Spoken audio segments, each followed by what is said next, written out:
You're listening to The Talent Sync.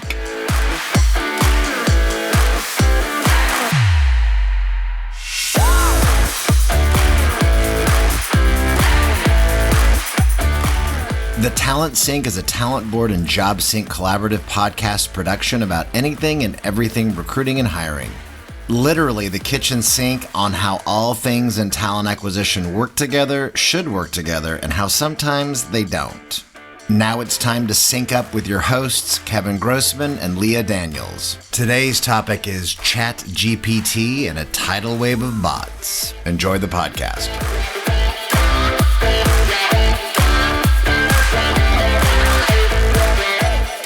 Leah, how are you, my friend?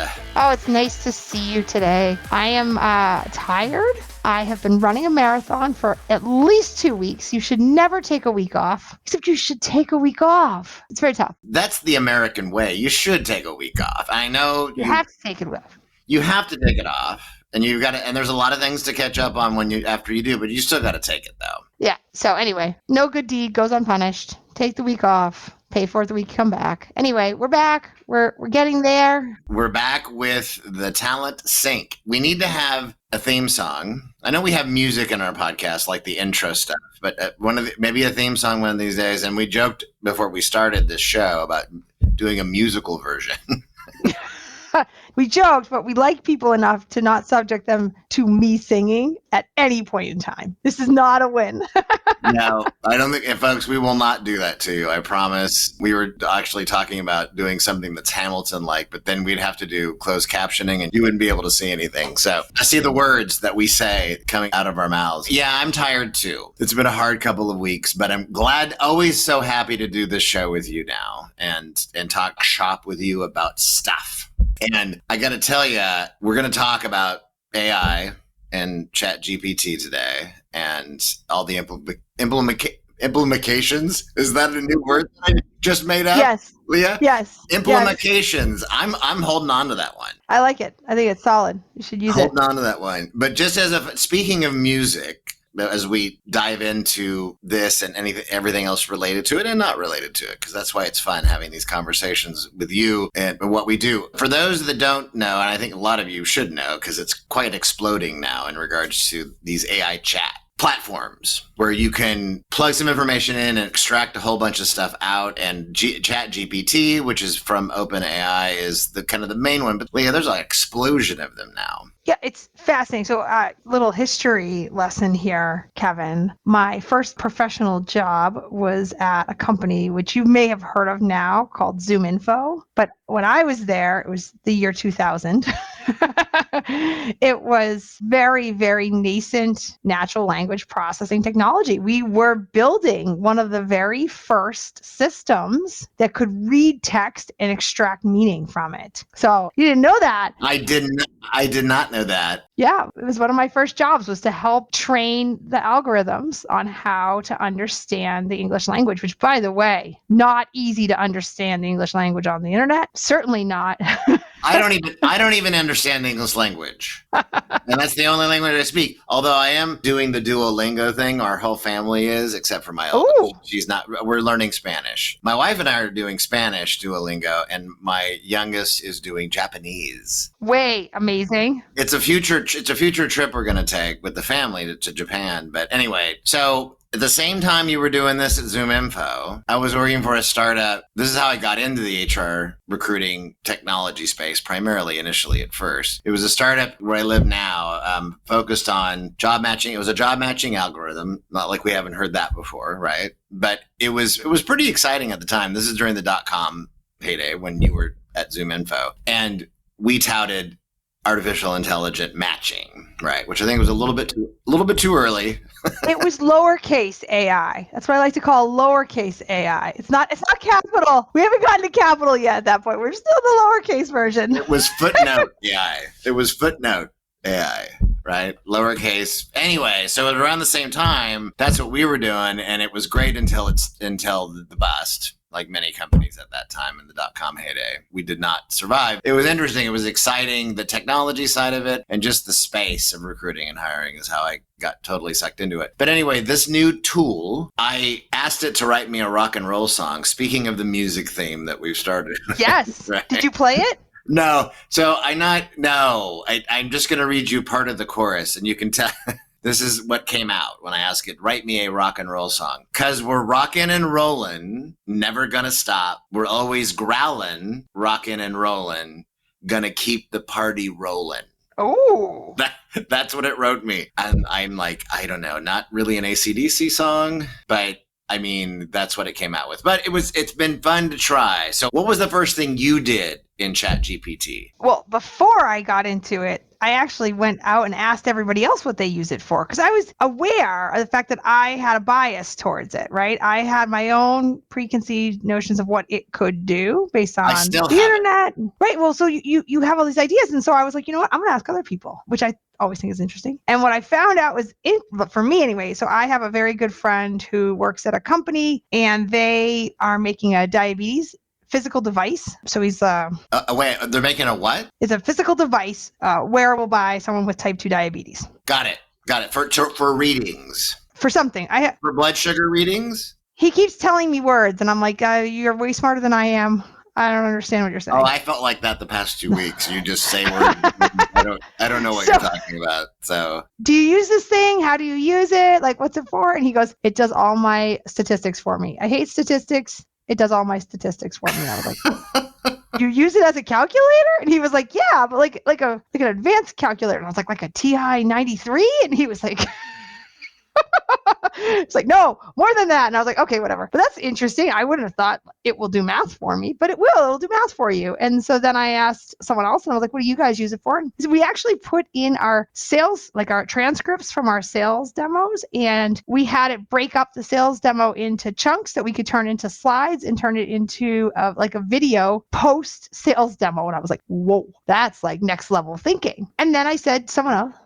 Wait, hold on. The ChatGPT did all that? They put in the transcript. So they did a demo that was recorded. They got a transcript, shoved the transcript in with some instructions. It reordered what was going on into like, so you know how sometimes conversations jump around? It broke it up into sections and turned that into like the text you would want in order to build a slide deck that you could then record like a nice post-sales summary on. I mean, it was amazing what he showed it to me. I was like, what? Like my brain kind of blew up a little bit. So he didn't do a lot of editing after the fact? There was a little bit, but not a ton, because they gave most of the content to it. So it was actually not having to pull from its reservoir of information in order to augment the data. I'm still going to rewrite the rock and roll song now. As you should. But then I started playing with it. I have to say, and I think I said this to you anyway, I had a preconceived notion that it's a race to the middle. And when you just ask it to do something with very little information, I stand by that statement. I think ChatGPT is a race to the middle. Like, write me a blog on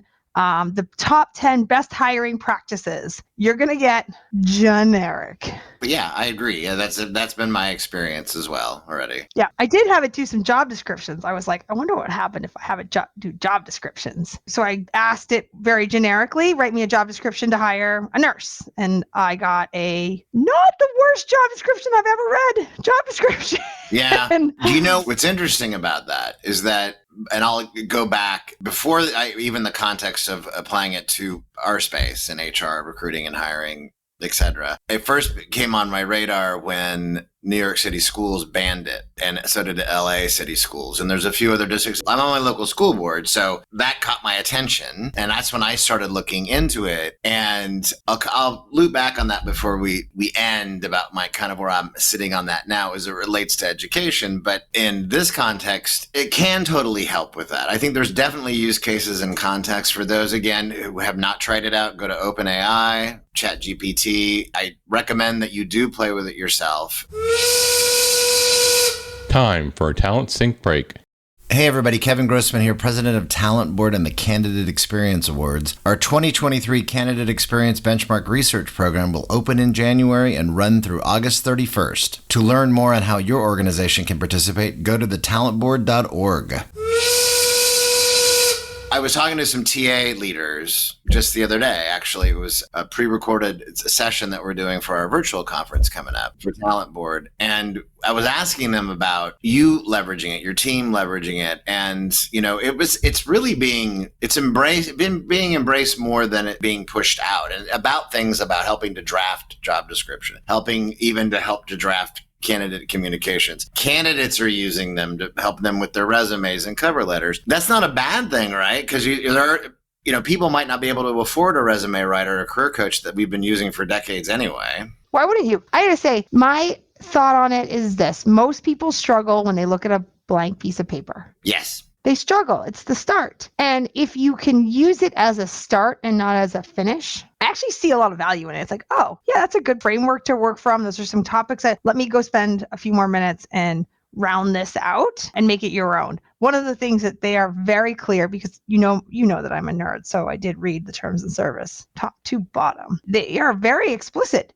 Your answer to your question or your content might be exactly the same content we give someone else. It's not plagiarism in that regard, although they're borrowing other people's information to begin with. So you are, in fact, subject to trademarks, right? You could be infringing on someone's trademark if you used this. That's an interesting point, by the way, right? Because the worldwide interwebs opened up a whole new world for everybody, starting back in the mid-90s, obviously, to now. But we see the context of where that information is coming from. Right, wrong, indifference, right? We use the internet that way. There are no footnotes or attributions in this. Yeah, it's not giving you the ability to trace back the source. It's like a lot of things out on the internet. There's these blind networks of information, or even job boards, right? You've got these big blind networks. You don't know where things are going or coming from. That's just a reality with these guys. What's challenging in this particular case is if you are, in fact, infringing on someone's copyright or trademark and you don't even know it. Like, how do you then take the next level of research and say, all right, I have this content, I'd like to use it.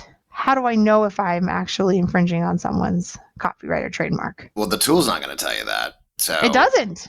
You got to figure it out. No, the chat bot thing, whatever you want to call it, that's not going to tell you. And that's, by the way, that's a really, really good point, right? Because it's bad enough now when content marketers get lazy and are stealing stuff off the interwebs, and I know it's happened in our space for the past 2 decades. I've seen it many, many times where stuff, even my own stuff, gets lifted or a piece of it and not attributed back. No attribution. No attribution at all. No reference to it. And I mean, again, I don't have a team of lawyers out there scanning the interwebs to find that stuff, so it happens. But this is why, I think, to your point. Now, I don't think anybody's going to call somebody else out because they copied their job description, because that happens all the time, right? Or at least the skills and experience you're looking for may vary. But the template itself, that's one thing. But if you're drafting an article or a blog post, regardless of what your role is, you really need to make it your own if you're going to use the tool to get it started. Because I've used it to ideate already, to get some thought, right? Because I am a writer, you're a writer. I like to still write my stuff, but sometimes I need help, right, to get thoughts and ideas. So that's important to note. But these TA leaders, that they were they were fine. Listen, let candidates use it if they want to. The difference being, just like what happens whether I use this tool or not, tell me the truth. Don't embellish or lie about your background, your experience. And that's been historically a big issue with resumes and candidates kind of embellishing. Or companies do it too. Have you seen career sites? No, I know. You're right. You're right. Sorry, I don't mean to make fun of our customers and our favorite people in the space, but how many career sites have you gone to and then looked at the Glassdoor rating and went, wow, these are like 2 different places? That's a really good point. Something else that you probably, as we, again, bring it back to recruiting home too, and I'm sure you must be hearing this from customers too, that they're using it to apply for versions of it to apply to hundreds and hundreds. I mean, it's and even fake applications, which has always been a problem since the interwebs. But now I've been reading some pieces. Are you hearing this too? The volume is really going up in regards to AI creating false candidates, false fake applications. Are you hearing this too? In a different vein, what I have heard of recently are more and more technologies. It's actually a full circle because this existed maybe 10 or so years ago. There were a variety of technologies that would take a career site, scrape it, use a robot, scrape it, figure out all the questions, all the answer choices, whatever, recreate that experience in a mobile device, because that was back in the day when none of the career sites were mobile friendly. Create the experience, and then a candidate would answer, and then it would automate the answers back. And that's sort of the basis of that technology, right? This idea of recreating information real time. That's been now come back full circle as these ATSs are difficult to integrate with, something I know a lot about. They're difficult to integrate with. So a lot of systems are trying to, again, go back and use a bot to auto-populate information. Well, once you have that technology out there and it's accessible, it starts becoming prolific, and candidates or systems can do it. I can't figure out the win on that, though. I got to be honest with you. Like, you've got a bot. Why would you create a bunch of fake resumes and have them apply? I never understood that one. Well, unless you want to be disruptive, I'm not really sure what the value is. I mean, I'm not even sure, again, if a candidate is legitimately applying to hundreds of jobs because they have these tools now for automation to do that. To me, that's just as bad. I don't know what the value for them is, because that's an approach where that this happens. And I can't tell you how many times I've been in a room of TA professionals and recruiters, and I say, nobody has a code in their system for serial appliers, right? Nobody has. And everybody laughs, right? Because they do, and banned for life or whatever that code is. I mean, I don't think that's a good thing either. It is a result, though, of, right, we've taught, this is something we as an industry taught our candidates. We taught them they have to apply for 100 jobs to get one. That was the byproduct of the instruction. I think what we did was we made it, well, even as it got simplified, we just made it to where everybody feels like they're just lost in it. So that's why by default, I have to apply for dozens, if not hundreds of jobs, because I'm never hearing back. But now, are you, and maybe some of your partners or your customers, or like other solution providers in the space, now I'm hearing that they're plugging these things into their sourcing platforms, a version of the ChatGPT for sourcing. Is that something that you're seeing too? So what I like about the sourcing platform, right, is it's separate, right? It's not inside your ATS, which ATS is just code for a compliance machine, and sourcing lives outside of the compliance engine. And so I kind of liked it there. I mean, that kind of works for me. And I think a lot of the high volume mass applying is also going into the like easy apply, not a lead section, however you want to call it, area of these systems. And the problem with that is, what do you do with all that data? How do you then action it when you don't know all that much about anybody in particular? So that's where these AI bots get really interesting. If there's a way to engage with those candidates, the problem is that most of the AI needs you to be on the site itself, right? That's where I need to pull you back in, because the only other option is really like a text messaging solution, right? A two-way conversation on a text message. Time for a Talent Sync break. Hi, Talent Sync listeners. I just wanted to share a bit about JobSync with you all. JobSync helps companies get more quality candidates out of their job board advertising and automates a variety of manual recruitment tasks by solving for the very low conversion rate challenges most companies experience on their career site. JobSync integrates your entire application, including all of your questions, directly into the various job boards' quick apply processes, providing you with fully completed applications directly into your ATS and resulting in 2 to 5 times more candidates while dropping your cost per application by half. This helps return up to 10 hours a week back into your recruiter's time through custom automations that are based on your business-specific recruiting processes. JobSync works with most major ATSs like Workday, SuccessFactors, and Taleo, CRMs, programmatic platforms, and job boards like Indeed and Zip. You can check out jobsync.com to learn more. Well, and I mean, I think that just the broader impact of, I just had a conversation with somebody else, a researcher across industries was kept reminding me over and over again, it's not really AI.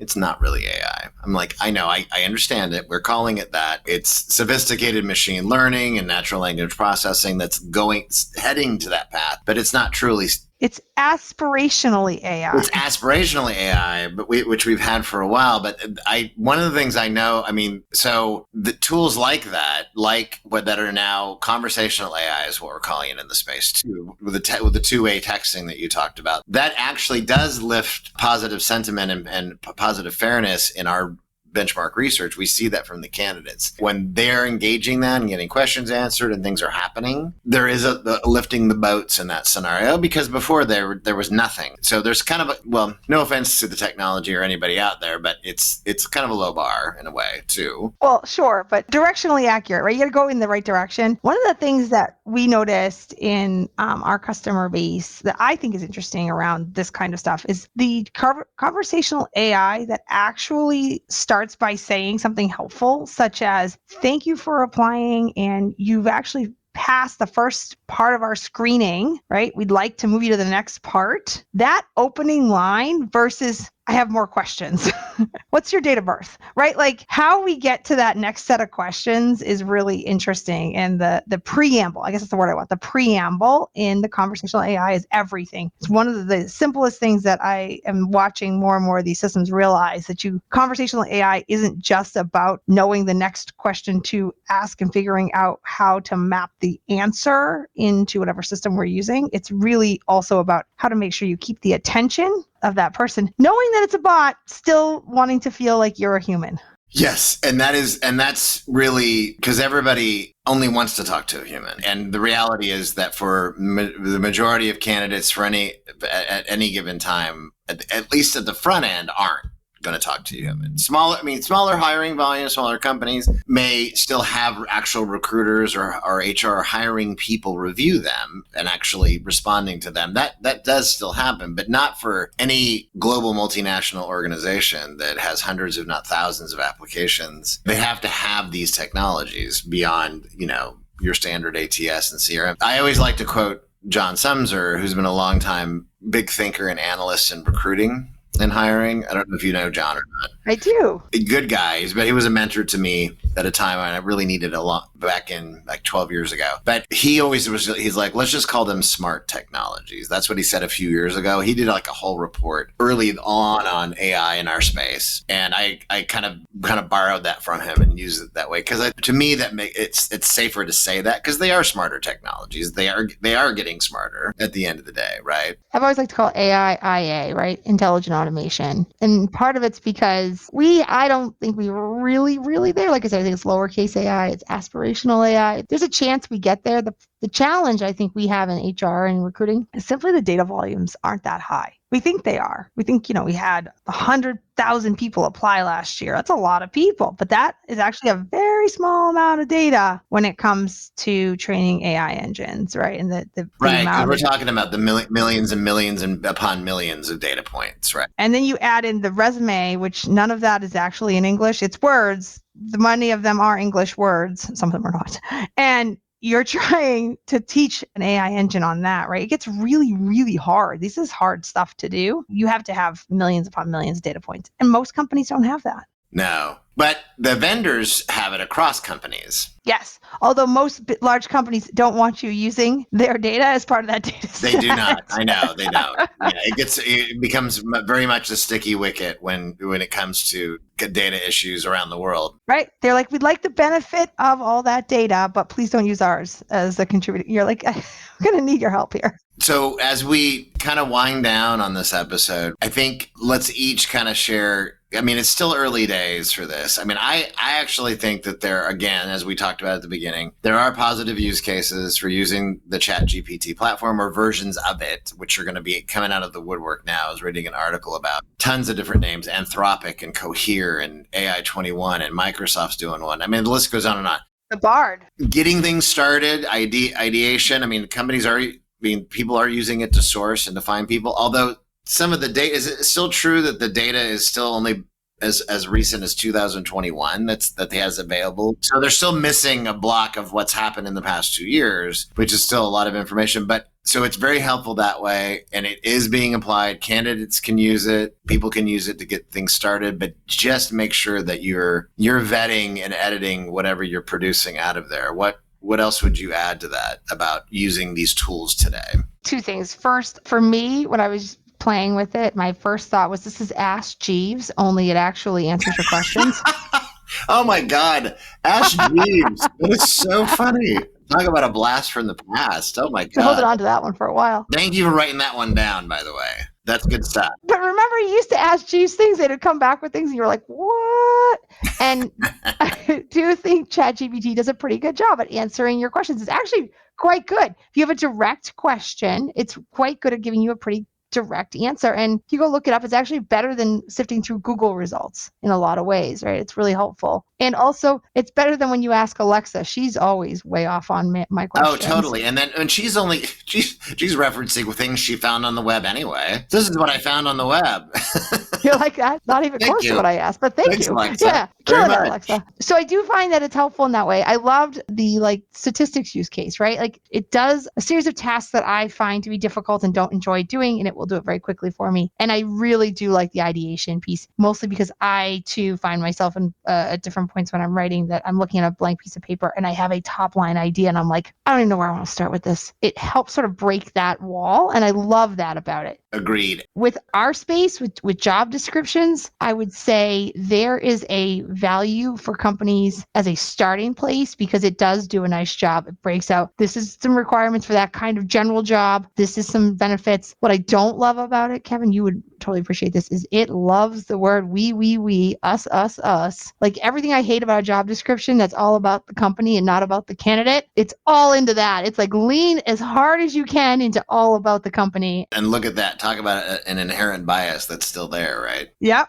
Solidly for it doing that. And that plays out everywhere. Listen, I remember when my wife and I used to read an old-fashioned atlas when we traveled. We looked at maps when we traveled. Could we still do that again? We could, but I don't miss it because I do lean on GPS. I never had a problem with GPS, especially now, how better it is. Yeah. GPS is one of the best AIs out there because it not only does it know how to get you from point A to point B, it knows what the other traffic is doing and how it's adjusting. Yes. And how to adjust your route based on the other data that's happening. I think that GPS is a phenomenal AI example. We depend on it. We lean on it, right? I mean, but we said the same thing about when the interwebs came out, it's going to destroy civilization. And in some levels it has. That's another story for another time. The same thing with calculators, right? When calculators came on the scene, oh God, it's going to, change. But I think the thing my last final note, and then whatever else you want to add on this too, I don't want to circumvent and damage critical thinking though either. And that's kind of where I fall back on the education piece of it. I'm not necessarily on the fence of banning it in schools because it could be a powerful tool or like a research tool, just like the internet is and other things. But I think we still need to encourage critical thinking skills being learned and developed in our kids and adult, and not fully lean on something and let it just do it for you. Anyway, that's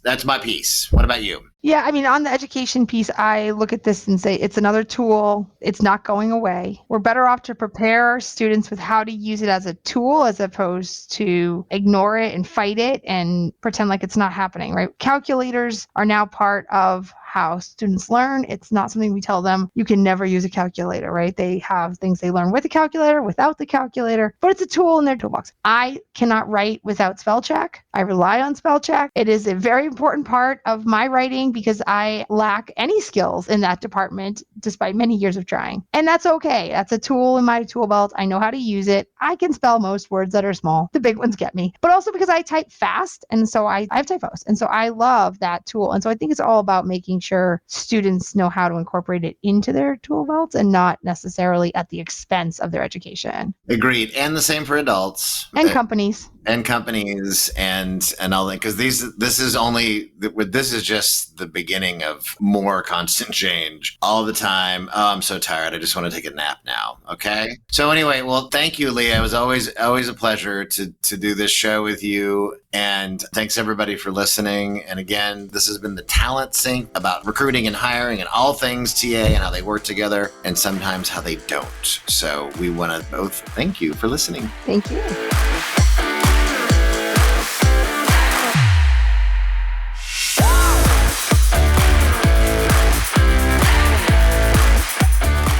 Thank you for listening to the Talent Sync podcast, a Talent Board and Job Sync collaborative podcast production. More episodes soon.